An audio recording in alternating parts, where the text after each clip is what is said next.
जिसका अपना एक अलग मिजाज है। इसके बाद बहुत सारे कलाकार आएंगे, फिर रागनी जी आएंगी, प्रियंका सिंह भास्कर आएगी। लेकिन सुनिएगा माँ, आज जागरण है, आज आप लोग शरीक होकर जुटे हुए हैं। आज मैंने एक न्यूज देख रहा था, उस न्यूज को मैं देखा, मेरे आंखों में आंसू आ गया।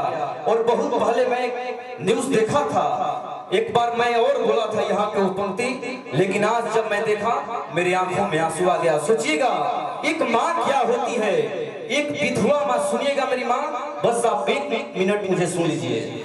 एक विधवा माँ अपने 2 बेटों के साथ रहती थी। पहला बेटा जो करोड़पति था, दूसरा बेटा अरबपति था। वो अपने फ्लैट में रहता था, दूसरा अपने फ्लैट में रहता था, बीच में उसकी माँ रहती थी। मैंने उस माँ से कहा कि माँ तुम कहाँ रहती हो?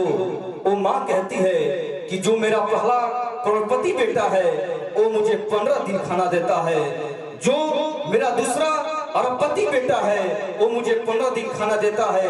मैंने उस माँ से कहा कि ठीक है माँ, साल में 30 दिन का महीना होता है, तुम 15 दिन करोड़पति बेटे के साथ खाती हो, 15 दिन अरबपति बेटे के साथ खाती हो, लेकिन कभी कभी साल का महीना 31 का होता है माँ, तब उस दिन तुम क्या करती हो?